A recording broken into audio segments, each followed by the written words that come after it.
अरबी समुद्रामध्ये सध्या चक्रीवादळासाठी अनुकूल परिस्थिती बनत चाललेली आहे। आपण या सॅटेलाइट इमेजमध्ये पाहू शकता अरबी समुद्राच्या भागांमध्ये ढगांची वाटचाल वाढलेली आहे आणि अरबी समुद्रात लवकरच आपल्याला डिप्रेशनची निर्मिती होताना दिसणार आहे। नमस्कार मित्रांनो, द लाईव्ह वेदर यूट्यूब चॅनलमध्ये आपलं मनापासून स्वागत आहे। संपूर्ण महाराष्ट्रामध्ये सध्या ढग दाटून आलेले आहेत। काही भागांमध्ये सकाळपासूनच मुसळधार पाऊस होत आहे आणि मागच्या 24 तासात सुद्धा राज्यातील अनेक भागांमध्ये अनेक तालुक्यांमध्ये मुसळधार पाऊस पाहायला भेटलेला आहे। यामध्ये मराठवाडा असो किंवा कोकण किनारपट्टीचा भाग असो किंवा विदर्भाचा भाग असो किंवा आपल्या मध्य महाराष्ट्राचा भाग असो, अनेक तालुक्यांमध्ये आपल्याला मुसळधार पाऊस आपल्या राज्यामध्ये पाहायला भेटत आहे आणि मॉन्सूनी परिस्थिती सध्या राज्यातील बहुतांश भागांमध्ये सक्रिय दिसत आहे। आपल्याला आज दिवसभरात सुद्धा राज्यामध्ये काही ठिकाणी मुसळधार पाऊस पडण्याची शक्यता दिसत आहे। सध्या आता बंगालच्या उपसागरामध्ये सुद्धा एक नव्याने वेदर सिस्टम येणाऱ्या 27 तारखेला डेव्हलप होऊ शकते। याचा परिणाम सुद्धा महाराष्ट्रातील काही जिल्ह्यांना होणार आहे। आता लवकरच आपल्याला इकडे अरबी समुद्राच्या भागांमध्ये नव्याने एक डिप्रेशनची निर्मिती होताना दिसणार आहे। सध्या इकडे अरबी समुद्राच्या भागामध्ये एक कमी दाबाचा क्षेत्र इथून दिसत आहे।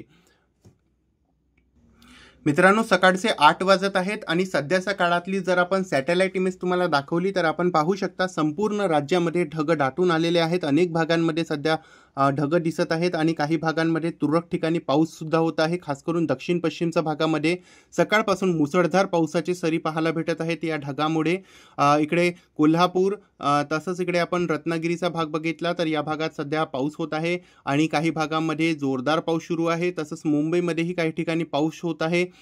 पुण्यामध्ये काही दक्षिण भागात पाऊस आपल्याला पाहायला भेटत आहे।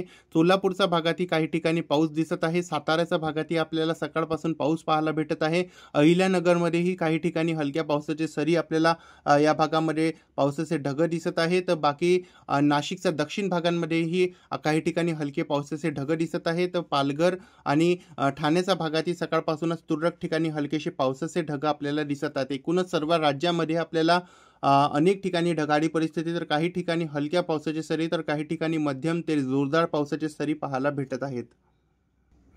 मित्रांनो, सध्या राज्यामध्ये जो की पाऊस सध्या सुरू आहे याचा प्रमुख कारण म्हणजे इकडे अरबी समुद्राच्या भागामध्ये कमी दाबाचा क्षेत्र बनलेला आहे। आपण पाहू शकता चक्रीसारखा वारा या भागामध्ये फिरत आहे आणि यामुळेच आपल्या महाराष्ट्रावर याचा परिणाम जाणवत आहे। अनेक भागामध्ये मुसळधार पाऊस पडत आहे। खास करून दक्षिण पश्चिमचा रत्नागिरी आणि साताऱ्याच्या भागामध्ये आपण पाहू शकता रत्नागिरी आणि साताऱ्याच्या आसपासच्या भागामध्ये हा सिस्टम सध्या इथे बनलेला आहे आणि यामुळेच आपल्याला आपल्या राज्यामध्ये मुसळधार पाऊस पाहायला भेटत आहे। काही भागामध्ये जबरदस्त पावसाची हजेरी पाहायला भेटत आहे। अहिल्यानगर पासून तर पुणेच्या भागापर्यंत सुद्धा पाऊस होत आहे। इकडे मुंबई, गोरेगाव आणि कल्याण, डोंबिवली, पालघर या भागातही पाऊस होत आहे। अनेक भागामध्ये ढगाळ वातावरण आहे। विदर्भ असो किंवा मराठवाडा असो किंवा मध्य महाराष्ट्र असो, अनेक भागामध्ये या पावसाचा परिणाम आपल्याला जाणवत आहे आणि यामुळे शेतकऱ्यांचा सुद्धा प्रचंड नुकसान झालेलं आहे। शेतकरी संकटात सापडलेला आहे। आर्थिक संकट शेतकऱ्यांचा डोक्यावर आलेला आहे। या पावसाचा परिणाम स्वरूप आपल्याला अशा परिस्थिती दिसत आहे। सध्या पुढच्या 24 तासांमध्ये याचं रूपांतर डिप्रेशनमध्ये होऊ शकते। डिप्रेशन म्हणजे सायक्लॉनचा आधीची एक स्टेज असते, डिप्रेशन नंतर डीप डिप्रेशन बनतो आणि त्यानंतर सायक्लॉन बनतो, चक्रीवादळ बनतो। तर सध्या आता महाराष्ट्रामध्ये चक्रीवादळाचा धोका असणार आहे का यावर आपण लक्ष ठेवून आहोत आणि येणाऱ्या दिवसामध्ये तुम्हाला नक्कीच यावर अपडेट्स देण्याचा प्रयत्न करणार आहोत। आपण पाहू शकता आजही राज्यामध्ये अनेक ठिकाणी मुसळधार पाऊस पडण्याची शक्यता आहे। इकडे पुण्याच्या भागात, सातारा, रत्नागिरी, सिंधुदुर्ग, सांगली या भागात मुसळधार पाऊस पडणार आहे। काही ठिकाणी सोलापूरच्या भागातही काही ठिकाणी अल्कुज या भागातही मुसळधार पाऊस होऊ शकते। इकडे मुंबईमध्येही काही ठिकाणी जोरदार पावसाची सरी आज दिवसभरात पाहायला भेटू शकतात।